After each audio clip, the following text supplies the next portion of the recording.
Does it hurt? Not right now. Ah! Oh, he came back a third time! Fourth time! Fifth time! He came back 4 times! Ow! Oh! She tore her. Man. How cold is it? Oh, it's mid-May. Are you stuck? You're gonna have leeches in your pants.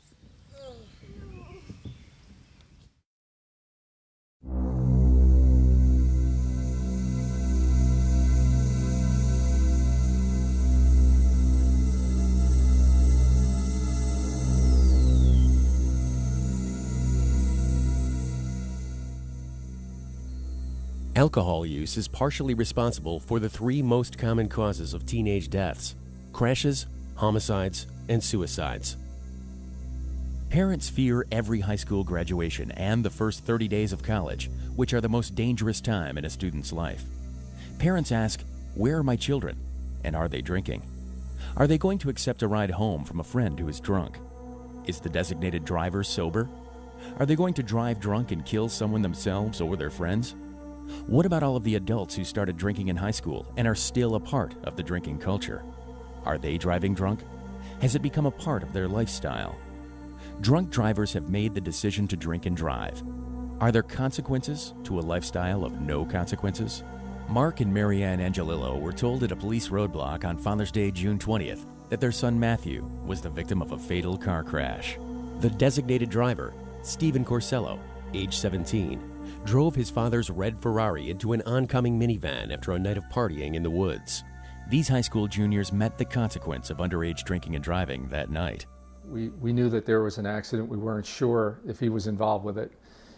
As we looked to get to the accident scene, we were stopped by the village police and then subsequently from the county sheriff, and said that we couldn't go to the accident scene. And I said, my son might be in it. And they said, it doesn't matter, we can't let you go to the accident scene.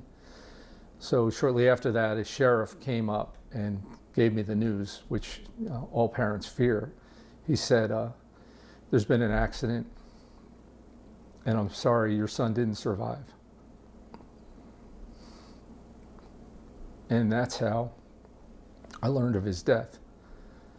We knew that there was a party that preceded the crash, so the first step we wanted to do is gather as much information and facts prior to the accident so we could kind of put things together and find out what exactly happened prior to this crash. When we first started interviewing some of the high school kids that went to this party, it was very difficult to get them to talk. In fact, some of the homes that I went to, parents were very reluctant. In fact, they closed the door and we couldn't get anywhere at first.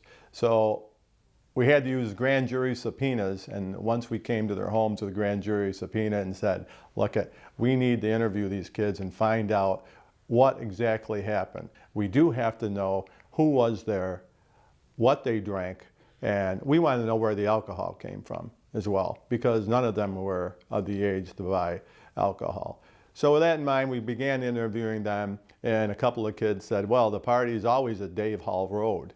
And it's a known fact. Some of the parents knew of this place, and the kids would go out there and drink quite often on Dave Hall Road, especially on the weekends. They all knew, everyone there knew Stephen had too much to drink. And no one took the keys away. No one was willing to risk calling his father. Everyone had Stephen's cell phone. They could have easily called a parent. I say, why didn't anyone call a parent? Why didn't someone take the keys and throw them into the woods? Why did this group of highly intelligent teenagers allow a group of boys, all under the influence, to drive off in a Ferrari? And how could this happen? And I say, you often say when a tragedy happens, what were they thinking? And the answer is they were not thinking, because when you drink, you don't think. And all the rules and good character traits and everything you've learned all your life go out the window in one moment of teenage recklessness. We as parents set an example for our kids in every single thing that we do. And you can't go to a backyard party somewhere, or a picnic, and drink beer and then get in a car and drive your kids home. And then when you get home, you tell your kid, hey, listen, don't go out and drink and drive, although I just did it. And so I really had to think about what I was doing. And I don't think a lot of parents think about that. They want to get a message across to their children, and they want to do the right thing. And they accept the fact that it's legal for them to drink, but they don't accept the responsibility of setting the example that if they drink and drive, then they're setting the example for their kids to drink and drive.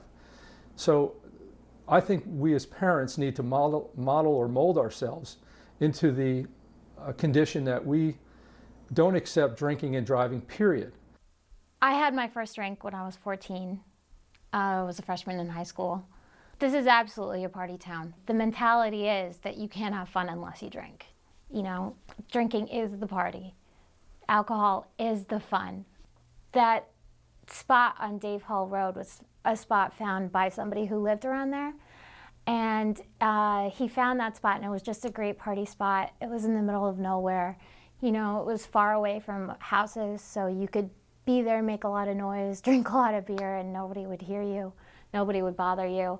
It was tucked away, so if the cops drove by, they wouldn't see it. It was just a crazy party, you know, everybody, it was a bonfire, everybody was drinking. You know, I'd say there were about 8 cars there, and there was only one other person there that I knew of that wasn't drinking. And I made the decision, I was like, oh, you know, I have to make sure I get somebody's car. You know, I have to make sure I drive a car, because it doesn't make sense that I'm here not drinking and not driving while everybody else is drinking and driving.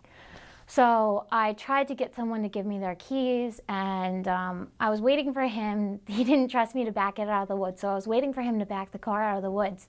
And Matt walked by me, and I said, Matt, drive with me, I'm sober. And he said, no, I'm going with Stevie in the Ferrari.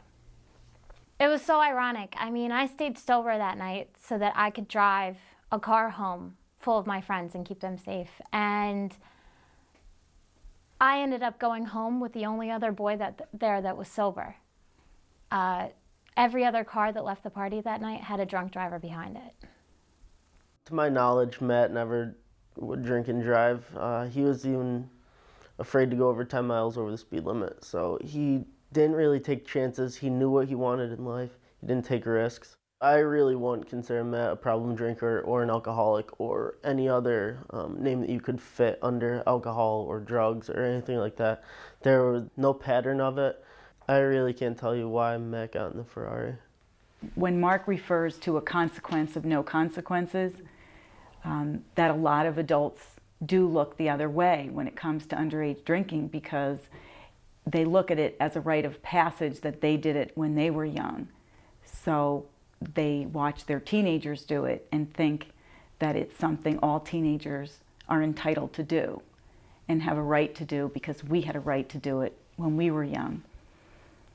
And it is that attitude that has to be changed. When you go out as a kid, you go out to dinner with your parents, and they have a couple glasses of wine. Who drives home? It's the parents.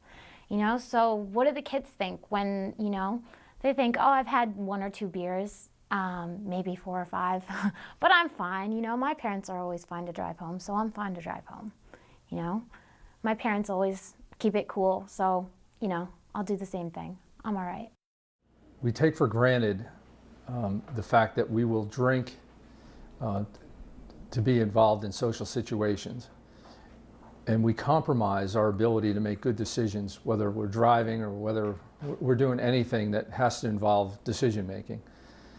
And the horrifying aspect of this for me is that losing a son was unnecessary, because those boys, the driver that evening did not have to drink. He could have been the designated driver. He just decided that he wanted to be part of the party, and he needed to drink to be part of the party.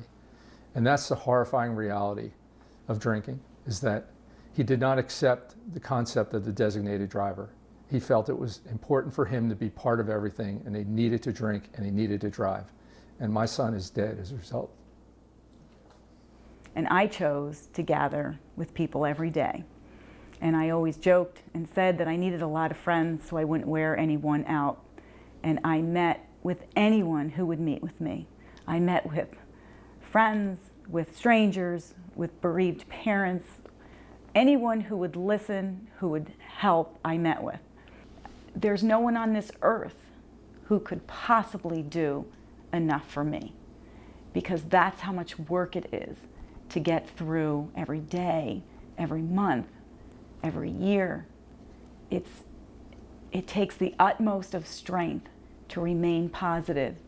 You have to make life go on for you and your children, and so you therefore have to develop a strong sense of faith and a strong sense of purpose for what do you do with a tragedy like this so that your son's life and death have meaning and purpose.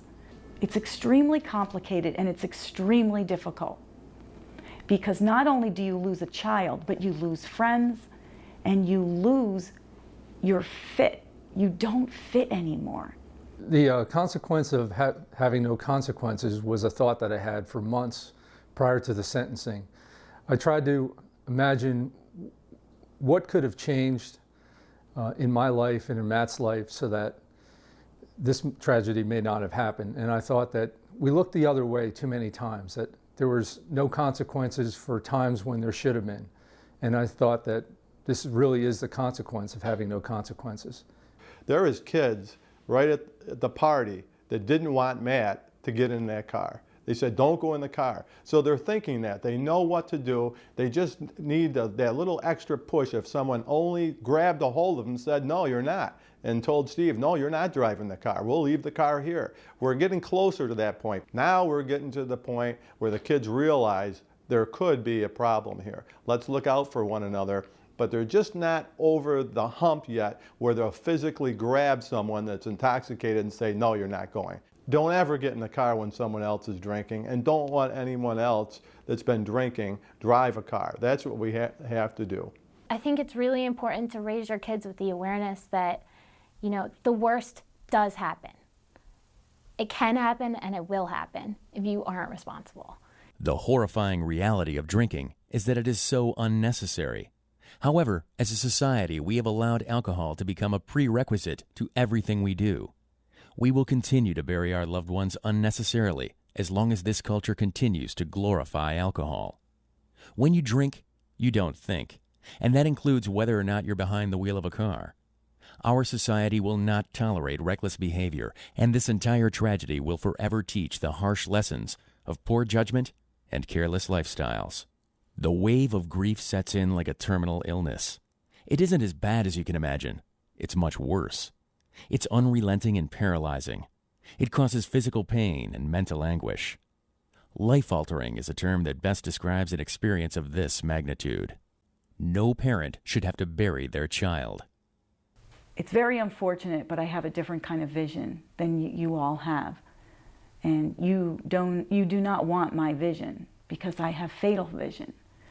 I would give anything to discipline my son one more time. And I would give anything to have an opportunity to have changed this outcome. But you all still have an opportunity to make sure that there's consequences.